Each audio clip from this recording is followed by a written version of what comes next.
Hello friends, છેલ્લે આપણે પી વિભાગના તત્વો ચેપ્ટર પૂરું કર્યું. હવે કીધું હતું કે જીનીટ લઈશું, તો આજથી આપણું જીનીટ રેડી થઈ જાય છે એટલે પ્રારંભ કરી દઈએ છીએ. સૌથી પહેલાં ચેપ્ટર હાઇડ્રોજનનું જીનીટ લઈશું. Part 2 ready. 9મું ચેપ્ટર હાઇડ્રોજન. પહેલો પ્રશ્ન, અહીંયા જીનીટમાં જે કાંઈ હું ભણાવીશ એ પ્રશ્નો તમને સ્ક્રીન ઉપર મળી જશે. જ્યારે હું લઉં છું ત્યારે સ્ક્રીન ઉપર નથી, હું મટીરિયલ છે મારા હાથમાં એમાંથી લઉં છું. તમને લોકોને હું આની PDF મોકલીશ, બરાબર છે. લેક્ચર જોતાં પહેલાં PDF તમને વોટ્સએપ ગ્રુપ ઉપર મળી જશે. જેને વોટ્સએપમાં માની લો કે પપ્પાનો નંબર હોય ને હવે મારો પર્સનલ ફોન લીધો છે, તો સાંજે પપ્પા આવે ત્યારે એમના મેસેજ તમારામાં ટ્રાન્સફર કરી લો. નંબર બદલાવ ના કરો, એમાં પછી ગોટાળે ચડી જશે બધું. એના કરતાં બેટર છે કે તમે ખાલી, હવે ઝાઝા દિવસોનો સવાલ પણ નથી. બીજું, PDF મળે એટલે એની ઝેરોક્સ કઢાવી લો, બરાબર છે. PDFની ઝેરોક્સ કઢાવીને પ્રશ્નને સોલ્વ કરી નાખો. હાઇડ્રોજન ચેપ્ટરના જેટલા પણ પ્રશ્નો મેં આપ્યા આમાં જીનીટમાં, એમાંના 70% પ્રશ્નો ટેક્સ્ટ બુકના આધારે સોલ્વ થઈ જશે. 70-80% જેવું, તો એટલા સોલ્વ કરી નાખો. 5-10% એવા હોય કે એમાં થોડું ટ્વિસ્ટેડ હોય એટલે તમને થોડી તકલીફ પડે, એ હું કરાવું ત્યારે થઈ જાય. અને 10-15% એક્ઝેક્ટલી કહું તો કેમિસ્ટ્રીની અંદર 13% જેટલું એડ થાય, નવી વસ્તુઓ હોય જીનીટમાં જે ટેક્સ્ટ બુકમાં આપણે ના ભણ્યા હોય, અથવા ટેક્સ્ટ બુકમાં એ રીતે તૈયાર કરવાની ના હોય અને અહીંયા જરૂર પડતી હોય એવી બાબતો, બરાબર. એટલું જ એડ થશે. બાકીના પ્રશ્નો બધા તમે ભણતા હોય એ રીતના હોય. હવે તમારે PDFની ઝેરોક્સ કઢાવી લો, પછી ઝેરોક્સને સોલ્વ કરી લો, પછી મારો લેક્ચર સાંભળવા બેસો. ત્યારે તમારે આમ બધું સામે નહીં રાખવું પડે એટલું બધું, કારણ કે હું તમને મારા લેક્ચરમાં મારી સાઈડમાં અડધી સ્ક્રીનમાં પ્રશ્નો આપતો રહીશ. જે પ્રશ્ન હું ભણાવીશ એ બાજુમાં ડિસ્પ્લે થશે, સ્ક્રીન બાય સ્ક્રીન, બરાબર છે. પ્રશ્ન ડિસ્પ્લે થતા જશે એટલે પ્રશ્નમાં તમને કોઈ વાંધો આવશે નહીં. તમે જે જવાબ ગણ્યો છે, મેળવો છે, એ જવાબ મારા જવાબ સાથે મેચ કરી લો. અલગ પડતું હોય, કંઈ કરેક્શન કરવું પડે એમ હોય તો એ કરી લો, બરાબર છે. ત્યાં મટીરિયલમાં જ કરો તો બી વાંધો નથી. આવા ચેપ્ટરમાં દાખલાવાળું ચેપ્ટર હોય તો એને અલગ બુકમાં બધા દાખલા ગણવાના. આને તમે છે ને પ્રાઇમરી નાના ધોરણોમાં ફેરબુક કહેતા હોય કે ફેરબુક બનાવવાની, નામ બનાવવાની. મોટા ધોરણોમાં ફેરબુકનો એવો કન્સેપ્ટ મારામાં છે નહીં. તમારે આની કોઈ ફેરબુક નથી બનાવવાની. તમે જે દાખલા ગણો છો એ જ બુક, એ જ તમારી ફેરબુક. એ મને કાંઈ આપવાની જરૂર નથી, મારા માટે નથી બનાવવાની. હવે આ ચેપ્ટર દાખલાવાળું હોય, એવામાં દાખલા હોય એ તો અહીં સમય નહીં એટલે તમે બીજી બુકમાં ગણો. એ તમારી ફેરબુક, તમને બીજી વાર જોવું હોય તો એ કામ લાગે. તમે મને એને આપો કે ના તમે ગણ્યું છે એ મને રિપ્રેઝન્ટ કરો, તો એવી જરૂર નથી. એ તો નાનું બાળક હોય, ઘરે જઈને કામ કરશે કે નહીં ખબર નથી, એના માટે છે. અહીં તો કેવું છે, તમે પોતે તમારી કેરિયર બનાવવા માટે કામ કરવાના છો. અમારું કામ ધીમું પડે તો તમે કહેતા હોય સાહેબ હવે જાજુ કરો, નકર પૂરું નહીં થાય, સાહેબ વધારે પૂરું કરી દો, આમ કરી દો. ડિમાન્ડ તમારી હોય. અહીંયા મારે એ નથી જોવું પડતું કે ભાઈ હું ભણાવું છું તો એ તમે વાંચશો કે નહીં વાંચો. મારે ટાઈમે બધું કમ્પ્લીટ કરાવી દઉં એ જોવાનું છે. પાછળનું કામ તમે સંભાળી જ લેવાના છો. તમારી કેરિયરનો સવાલ છે. જો જ્યાં સુધી હું મારા ખંભે વજન રાખીને ભણાવીશ ને ત્યાં સુધી તમે મહેનત નહીં કરો. અત્યારે મા બાપ કમાય છે, તમારે કમાવાની ચિંતા નથી, તો તમે જોજો બચાવ પ્રવૃત્તિ તમારી એવડી સ્ટ્રોંગ નહીં હોય. પણ તમારા ફાધરની વિચારો, નાની મોટી વસ્તુમાં એ ચલાવી લેતા હશે, એની બાબતોમાં થોડું જતું કરી દે. કપડાં એના એક જોડી ઓછા આવે, તમારા વધુ આવતા હશે. બચત પછી હુજે. ભણતર ત્યારે હુજશે કે ભાર તમારા ઉપર આવે. દાખલા તરીકે 5મા 6ઠામાં બાળક ભણે નહીં તો તમારે એને લેસન કરાવવા બેસાડવું પડે, પરાણે બેસાડો તો લખે, જોવું પડે કે લખે છે ખોઈ ગયા. એ જ બાળક કોલેજમાં ભણે છે, પરીક્ષા માથે આવી છે, કેવી રીતે જાગવું એ શીખડાવવું પડતું નથી. આ અમારો પોતાનો અનુભવ છે. અમે MScમાં હતા, PhDમાં હતા, ઉજાગરાથી શું તકલીફ થઈ શકે એ બધું તો જાણવા મળ્યું, પણ ઉજાગરો થઈ શકે નહીં એવું જે માનતા હતા ને અમારામાંથી કે હું જાગી ન શકું, ઉજાગરો મારાથી ન થઈ શકે, એ બધાય આંખો આમ પકડવી પડે ને તોય જાગતા હતા.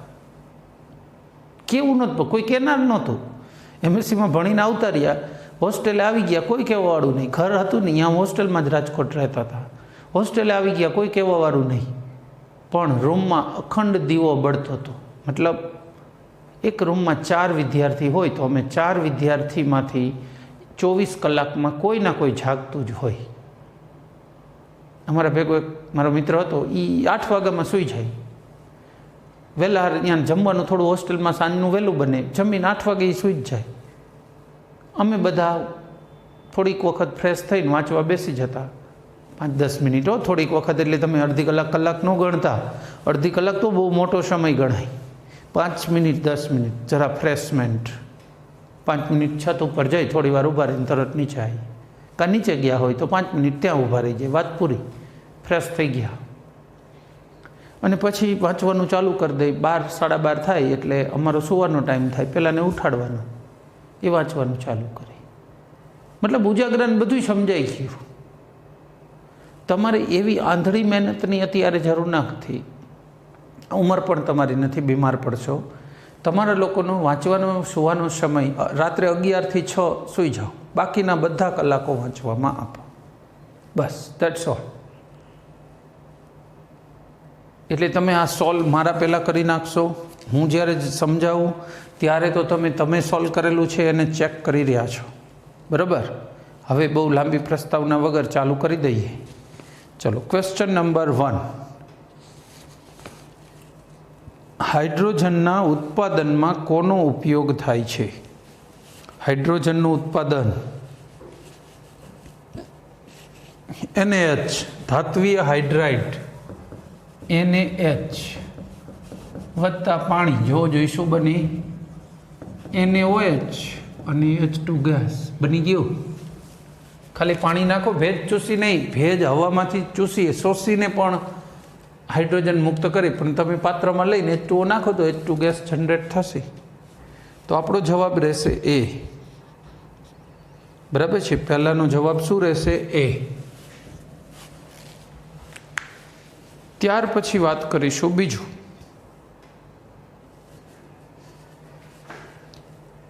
ધાત્વીય હાઇડ્રાઇડની પાણી સાથે પ્રક્રિયા કરતા ખાલી જગ્યા મળે છે. ધાત્વીય હાઇડ્રાઇડ, આને ધાત્વીય હાઇડ્રાઇડ જ કહેવાય.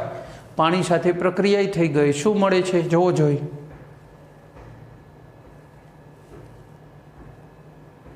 હાઇડ્રોજન. ડી જવાબ. બીજા પ્રશ્નનો જવાબ શું રહેશે? ડી, હાઇડ્રોજન મળે. ત્રીજો પ્રશ્ન. હાઇડ્રોજન હવામાં કેવા રંગની જ્યોતથી સળગે છે? આછા વાદળી રંગની જ્યોતથી. હાઇડ્રોજન અને કાર્બન મોનોક્સાઇડ CO બંને આછા વાદળી જ્યોતથી સળગે, યાદ રાખવાનું. આવી વસ્તુઓ શું છે? યાદ રાખવાની જ હોય. આના માટે કંઈ લોજિક તો છે નહીં. પછી ચોથો પ્રશ્ન. નીચે પૈકી કઈ જોડ હાઇડ્રોજનના સમસ્થાનિકોની નથી? હાઇડ્રોજનના સમસ્થાનિક કોને કહેવાય? સમસ્થાનિક. ડ્યુટેરિયમ, ટ્રિટિયમ એને હાઇડ્રોજનના સમસ્થાનિક કહેવાય, જેનું સ્થાન આવર્ત કોષ્ટકમાં એક જ હોય એટલે સમસ્થાનિક. તો આપણો જવાબ રહેશે, જો ઓર્થો હાઇડ્રોજન અને પેરા હાઇડ્રોજન એને સમસ્થાનિકો ના કહેવાય. પ્રોટિયમ, ડ્યુટેરિયમ, ડ્યુટેરિયમ, ટ્રિટિયમ, ટ્રિટિયમ, પ્રોટિયમ આ બધા સમસ્થાનિકો છે. એટલે જવાબ રહેશે A. બરાબર છે? આપણો જવાબ રહેશે A. આ ઓર્થો ને પેરા હાઇડ્રોજન શું હોય ખબર છે?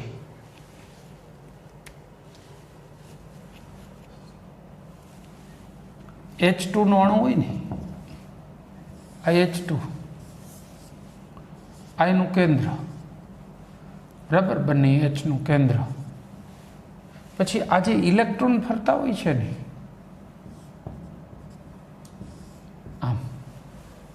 આમ ફરે. જો ઇલેક્ટ્રોન બે રીતે ફરી શકે, આમ ફરે ને બે ભટકાય તો એક ઓર્થો કહેવાય. તો બે જ્યારે આમ ફરે, આની દિશા હવે આને બદલે બીજી દિશા કહું તમને, આ દિશા પૂજાની આરતી પેકડી હોય ને, થારી આમ હોય ને, એમ બે ઇલેક્ટ્રોન આમ ફરે. એ બે ઇલેક્ટ્રોન જો H2 ની અંદર આવી રીતે ફરતા હોય તો એક ઓર્થો છે, તો આમ ફરે ત્યારે એ પેરા થઈ જાય. કહેવાનો મતલબ, અને જો આને પેરા ગણતા હોય તો આ ઓર્થો છે. કહેવાનો મતલબ ઓર્થોને પેરા છે ને એ પ્રોટોન સ્પિન અલગ ધરાવે. આ પ્રોટોનના કારણે ઇલેક્ટ્રોનનું પરિભ્રમણ બદલે છે. એટલે એ H2 ખરો, પણ H2 બે પ્રકારના હોય, ઓર્થો અને પેરા. આપણે હાઇડ્રોજન ગેસ એટલે H2 ને સરખા જ અણુ ગણી છીએ, આખું ટેક્સ્ટબુક ભણી ગયા સરખા સમજીને. પણ વાસ્તવમાં એની અંદર બે પેટા પ્રકાર છે, ઓર્થો અને પેરા. તો એ હાઇડ્રોજન H2 અણુની વાત છે. અને આ જે આપણને પૂછ્યું છે હાઇડ્રોજનના સમસ્થાનિકો, એ પરમાણુની વાત છે. પરમાણુ હાઇડ્રોજનના સમસ્થાનિકોની વાત છે. તો પરમાણુ હાઇડ્રોજનના સમસ્થાનિકો એ નથી ઓર્થો ને પેરા, એ તો આણ્વીય રચનાની વાત છે, બરાબર. પછી પાંચમું, એટલે આપણો જવાબ રહેશે એ. પછી પાંચમું, કોનું નિસ્યંદન પહેલા થશે? એનો મતલબ શું? બધાય પ્રવાહી લીધા હોય તો ગરમ કરો તો પહેલા વરાળ બનીને કોણ બહાર આવશે ગેસ સ્વરૂપે? હાઇડ્રોજન. જેનું PC, VC અને TC ક્રાંતિક કદ, ક્રાંતિક તાપમાન ને ક્રાંતિક દબાણ નીચું હોય ને, એ ઝડપથી વરાળ બને. જેમાં પરમાણુ અણુ વચ્ચે આકર્ષણો ઓછા હોય એનું વાયુ ઝડપી બને, બરાબર. એટલે ઇન શોર્ટ અહીંયા H2 આવશે. તમે PC, VC ને TC ચેક કરો, હાઇડ્રોજનના આ ચારમાં ઓછા હશે. ડી જવાબ. ચલો રેડી. ત્યાર પછી આગળ વધીશું.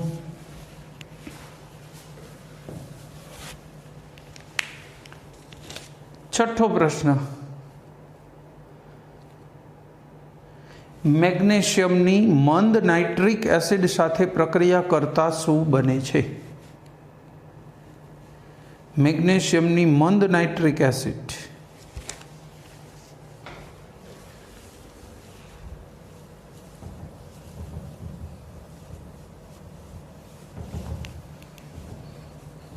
આવતા લેક્ચરમાં તમને આ ઓર્થો ને પેરા હાઇડ્રોજનની થોડી વધુ સમજ આપીશ. અત્યારે એની બહુ જરૂર નથી ને હમણાં, એટલે બહુ નથી આપતો. મેગ્નેશિયમ અને મંદ નાઇટ્રિક,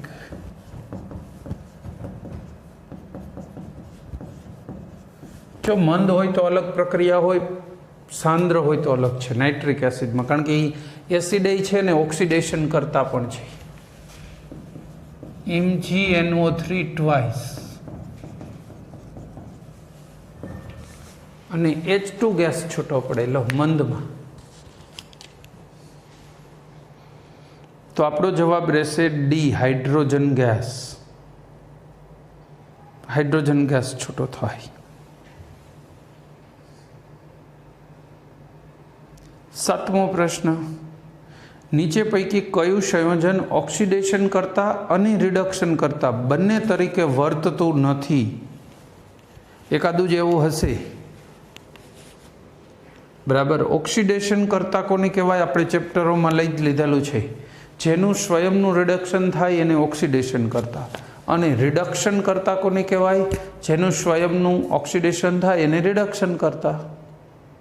રિડક્શન થાય તો એને ઓક્સિડેશન કરતા. આમાં હાઇડ્રોજન H2 એક એવું છે કે જે માત્ર શું છે? Reducing agent. જેમાં દાખલ થાય સામેવાળાનું રિડક્શન થયું કહેવાય, ઓક્સિડેશન કરતા છે નહીં. બાકી બધા તો રિડક્શન પણ કરી શકે, અને એનાથી પ્રબળ કોઈ મળી જાય તો ઓક્સિડેશન અનુભવે. H2O2 ની તો આપણે એવી પ્રક્રિયાઓ આવતી હતી છેલ્લે હાઇડ્રોજન ચેપ્ટરમાં કે રિડક્શન કરતા તરીકે વર્તતો હોય એસિડિક અને બેઝિક માધ્યમમાં એવી પ્રક્રિયા, પછી ઓક્સિડેશન કરતા તરીકે વર્તતો હોય એસિડિક અને બેઝિક માધ્યમમાં એવી પ્રક્રિયાઓ બધી આવી ગઈ. તો એનો મતલબ એ બધામાં રિડક્શન ઓક્સિડેશન બંને શક્ય છે. જો SO2 છે ને તો એનું રિડક્શન નહીં થાય ને ઓક્સિડેશન નહીં થાય. આમાંથી સલ્ફર છૂટો પડે તો રિડક્શન થયું, આમાં ઓક્સિજન ઉમેરાય SO3 બને તો ઓક્સિડેશન થયું. Cl2 છે બરાબર છે, એમાંથી HClO4 બનાવો તો ઓક્સિડેશન થયું, આમાંથી HCl બનાવો તો રિડક્શન થયું. કહેવાનો મતલબ બંને થઈ શકે છે, રિડક્શન ઓક્સિડેશન. ખેર છતાંય જોકે જો આ લઈ છે ને ત્યારે તમને એક અનુભવ થવો જોઈએ. મેં તમને મળ્યા રૂબરૂ, આપણે મિટિંગમાં પણ કીધું, અમુક સ્ટુડન્ટ્સ મળ્યા ત્યારે, અને જે તે રૂબરૂ એડમિશન ટાઈમે ઘણાને મેં કીધું હતું કે શરૂઆતમાં આપણે જીનીટ કેમિસ્ટ્રીમાં ન ચાલી શકે, કારણ કે ચેપ્ટરો આમાં ઓક્સિડેશન રિડક્શનવાળું ચેપ્ટર વળી જ હોય. તમે લ્યો ને એટલે ખબર પડે કે એની જરૂર પડશે, એના વગર નહીં મજા આવે. આ તો મેં એવા જે ચેપ્ટર હતા જેમાં એની બહુ જરૂર નથી, થોડી ઘણી જ પડે છે ને એટલું જ પાછું ખબર છે આપણે આગળ ચેપ્ટરમાં આવી ગયું છે, એટલા એ જ લઉં છું. બાકી પછી પહેલાં એ ચેપ્ટર પૂરા કરીશું તો જીનીટ આગળ ઝડપથી લઈ શકશું અથવા મજા આવશે. ખેર આપણો જવાબ બી, હાઇડ્રોજન. 8મો પ્રશ્ન,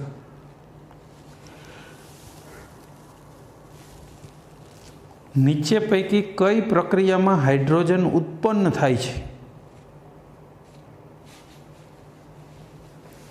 પહેલી જ સીધી જ છે, હમણાં લખી હતી એવી જ, Mg+H2O, MgOH ટ્વાઇસ. પહેલાં બીજા સમૂહની ધાતુઓ છે ને એ પાણી સાથે હાઇડ્રોક્સાઇડ બનાવે ને હાઇડ્રોજન વાયુ મુક્ત કરે. આવું આપણે આનો S વિભાગના તત્વો ભણ્યા હોય ને એમાં આવી ગયું હોય. આ છે હાઇડ્રોજન ચેપ્ટરમાં પૂછે, એમાંય પૂછે, એમાં આવી પ્રક્રિયા આવી ગઈ હોય કે હાઇડ્રોક્સાઇડ આવી રીતે બનાવીને H2 છૂટો પાડે. એટલે તો એ ચેપ્ટર ભણાવી દીધું હોય, પછી આ જીનીટ લઈએ. આપણો જવાબ રહેશે A.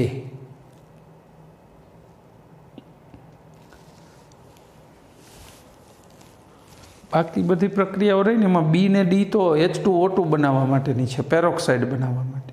C પણ એ વિદ્યુત વિભાજન કરીને પેરોક્સાઇડ બનાવવાની છે. આ પહેલી એક જ H2 બનાવવાની છે, બાકી H2O2 બનાવવાની પ્રક્રિયાઓ છે. ચલો 9મું, હાઇડ્રોજનના ગુણધર્મો મોટે ભાગે કોની સાથે મળતા આવે? ઓપ્શન C જવાબ. કેટલાક ગુણધર્મો હેલોજનને મેચ થતા હતા અને કેટલાક ગુણધર્મ આલ્કલી ધાતુઓને મેચ થતા હતા. તો આપણે શું કહીએ છીએ? હાઇડ્રોજનના ગુણધર્મોનું મેચિંગ પૂછે તો આપણે કોની કોની સાથે આપી શકીએ? બરાબર, હાઇડ્રોજનનું ગુણધર્મનું મેચિંગ કોની સાથે હોય? હેલોજન અને આલ્કલી ધાતુ બે, એટલે આપણો જવાબ રહેશે C. બરાબર, ચલો આગળ વધીશું. 10મું, ઓર્થો અને પેરા હાઇડ્રોજન કઈ રીતે અલગ પડે છે? પ્રોટોન સ્પિનના આધારે. પ્રોટોન સ્પિન બેયના જે કેન્દ્રમાં પ્રોટોન છે એ જે દિશા પકડે એના આધારે ઇલેક્ટ્રોન પકડે છે. એટલે આપણે તો પ્રોટોન પકડીને ચાલો કે બેયમાં પ્રોટોનની સ્પિન અલગ અલગ પડે છે. બરાબર છે. ખરે એની પણ હું તમને ડિટેલ માહિતી નેક્સ્ટ લેક્ચરમાં આપીશ, ત્યાં સુધી બહુ જરૂરી નહીં થાય. અત્યારે પ્રોટોન સ્પિન લખો, એ જવાબ. બરાબર, પછી હું આવતી વખતે પહેલાં એની માહિતી આપીને ચાલુ કરીશ.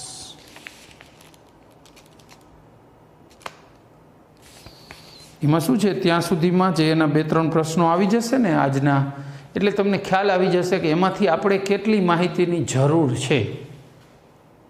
પછી જ તમને એની આપું એટલે એટલી માહિતી પ્રમાણમાં આપી દઉં.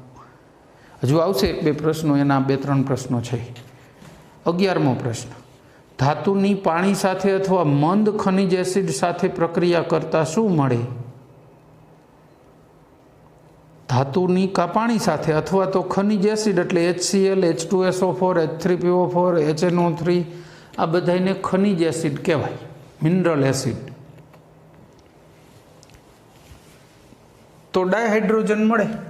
આ રહી ધાતુની પાણી સાથે અથવા ખનિજ એસિડ એટલે HCl લઈ લો તો MgCl2 બની અને હાઇડ્રોજન મળી. તો આપણો જવાબ રહેશે ડાયહાઇડ્રોજન. ડાયહાઇડ્રોજન આપણો જવાબ. રેડી? ત્યાર પછી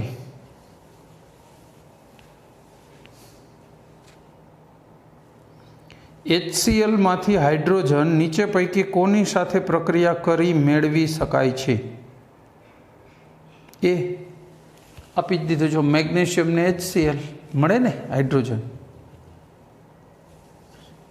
HCl માંથી હાઇડ્રોજન મેળવો તો મેગ્નેશિયમ લઈ લો, એ જવાબ આપણો.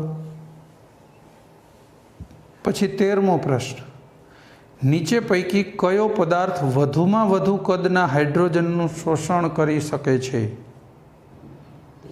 જાજો હાઇડ્રોજન કોણ શોષી શકે? બારીક પ્લેટિનમનો પાવડર, બારીક નિકલનો પાવડર, પેલેડિયમનું કલીલ, એટલે ઝીણા કણો પેલેડિયમના ટૂંકમાં. કલીલ કહે ને એટલે કોઈ દ્રાવકમાં રાખેલું હોય. દાખલા તરીકે કોલસાનો ઝીણો ભૂકો કરીને પાણીમાં નાખી દો ને તો એને કલીલ કહેવાય. ઝીણા ઝીણા કણો, સાવ અદ્રાવ્ય હોય રેતીના જાડા કણો એવા નહીં, અને સાવ ખાંડ ઓગળી ગઈ હોય એવા નહીં, મધ્યમ સાઇઝના કણ હોય એને કલીલ કહેવાય. ઓગળી ન જાય દ્રાવકમાં, તરે એમના ઉપર નીચે થયે રાખે તો એવું કલીલ. પ્લેટિનમનું કલીલ તો પેલેડિયમનું કલીલ જવાબ સી. પેલેડિયમ હોય ને પીડી, એમાં ઘણો મોટો એના પોતાના જથ્થાથી 4 ગણો હાઇડ્રોજન શોષાઈ જાય છે. મોટો ગેપ હોય છે, હાઇડ્રોજન બહુ જાજો શોષી લે, એટલે જવાબ એ રહેશે. એમ તો નિકલ ચાલે, આપણે રઈની નિકલ વનસ્પતિ તેલમાંથી ઘીમાં ઉદ્દીપક તરીકે વાપરી છે, પણ એ આના જેટલું નહીં, ઓછો હાઇડ્રોજન શોષે. પેલેડિયમ સૌથી વધુ, પણ મોંઘો પડે પદાર્થ. પછી એટલે આપણો જવાબ સી. બરાબર? પછી 14મું ટ્રિટિયમ પરમાણુ. ટ્રિટિયમ પરમાણુ H3 હોય ને ટ્રિટિયમ, એટલે આ બાજુ 3 લખો કે આ બાજુ કેટલા ન્યુટ્રોન ધરાવે? તો કેન્દ્રમાં 1 પ્રોટોન 2 ન્યુટ્રોન અને 1 ઇલેક્ટ્રોન ફરે. ખબર છે ને ટ્રિટિયમમાં? તો ન્યુટ્રોન કેટલા થઈ ગયા? 2. બી જવાબ. બી જવાબ 14માં. 15મું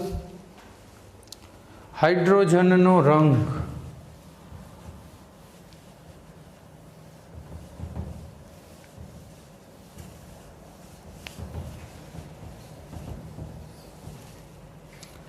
કેવો હોય હાઇડ્રોજનનો રંગ? રંગવિહીન.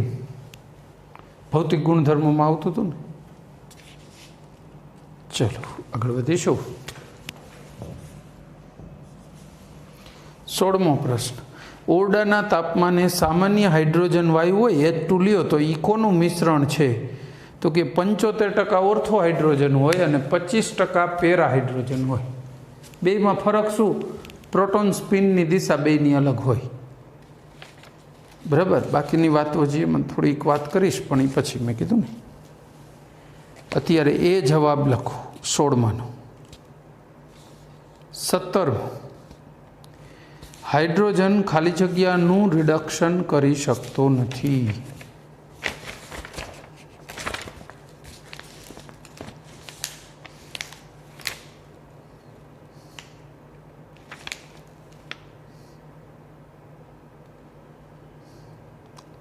ગરમ Al2O3.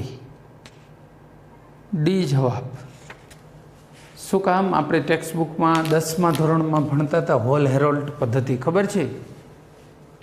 Al2O3 માંથી એલ્યુમિનિયમ મેળવવું હોય તો વિદ્યુત આપવું પડે. હાઇડ્રોજન કે આ ધાતુ કે એસિડ કે કંઈ કામ ન આવે. Al2O3નું રિડક્શન ન થાય, એ વિદ્યુતથી જ થાય છે, એટલે હાઇડ્રોજનથી ના થાય. ડી જવાબ. પછી 18, નીચે પૈકી કોની સાથે હાઇડ્રોજન સંયોજાઈ શકતો નથી? હિલિયમ. પોતે જ નિષ્ક્રિય છે, હાઇડ્રોજન નહીં, બીજા કોઈ નથી જોડાઈ શકતા. હિલિયમ સાથે આવર્ત કોષ્ટકનું કોઈ પણ તત્વ જોડાઈ શકતું નથી. હાઇડ્રોજન નથી જોડાઈ શકતો અને અન્ય કોઈ તત્વ નથી જોડાઈ શકતું. બરાબર? એટલે હિલિયમ જવાબ.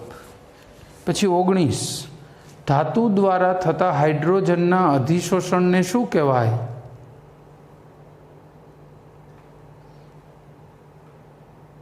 अधिशोषण नो कहेवाय, अधिशोषण ने रासायनिक टर्म में शू कहेवाय? अकल्सन। स्पेलिंग आप्यो छे OCCLUSION, अकल्सन। एने अकल्सन कहेवाय। सी जवाब। आज ते घटना रासायनिक नामो होय ने एम। 20 नीचे पैकी कोनी हाइड्रोजन साथे प्रक्रिया करता हाइड्रोलिथ बने छे? कैल्शियम प्लस H2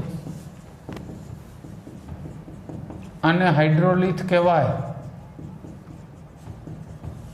हाइड्रोलिथ एटले CaH2, ये हाइड्रोलिथ। डी जवाब। CaH2 hydrolith. पछी 21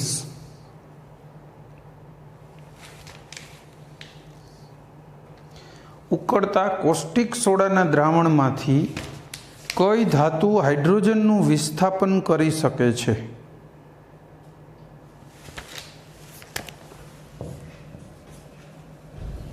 ઉકળતા કોષ્ટિક સોડાના દ્રાવણમાંથી કઈ ધાતુ હાઇડ્રોજનનું વિસ્થાપન કરી શકે છે?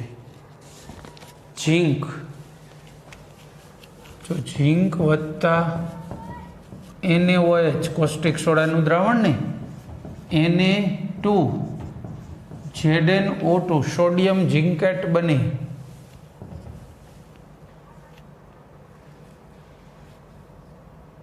અને હાઇડ્રોજન વાયુ મુક્ત થાય। સોડિયમ ઝિંકેટ અને હાઇડ્રોજન એટલે આપણો જવાબ રહેશે ઝીંક। બી જવાબ। ટેક્સ્ટ બુકમાં આવ્યું હોય, બીજા ઓપ્શન એવા હોય પણ એ આપણે ભણવામાં ક્યાં આવતું ન હોય, આપણને ખબર પડી જાય કે આ તો કંઈ લાગુ પડતું નથી। चल त्यार पछी 22 चोक्कस परिस्थिति में प्लेटिनम और पेलेडियम जेवी धातुओं वधु प्रमाण में हाइड्रोजन शोषण करे छे। आ अधिशोषित थयेल हाइड्रोजन ने कोना तरीके ओळखाय छे? हमणां ज तो आव्युं तो अकल्डेट हाइड्रोजन OCCLUDED अकल्डेट।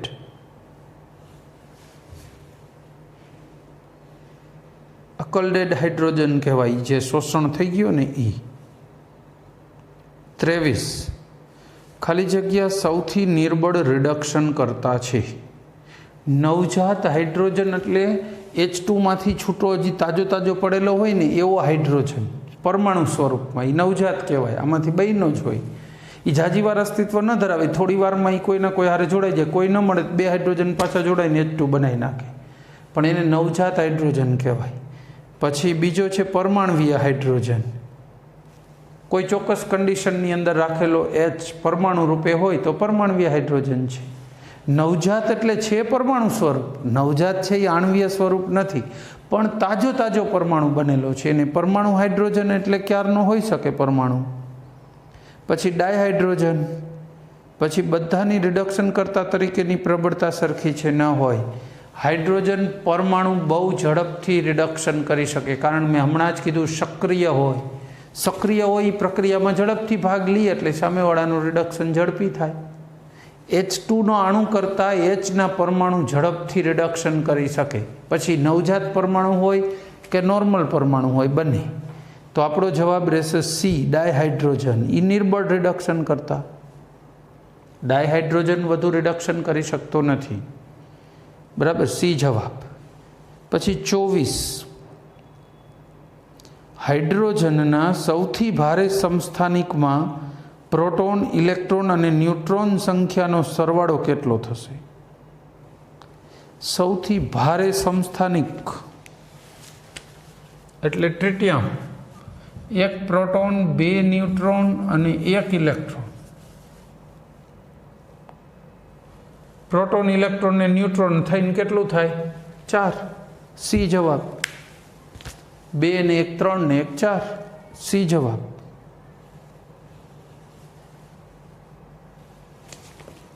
चलो पछी 25 D2 અણુમાં ન્યુક્લિયોનની સંખ્યા કેટલી થાય?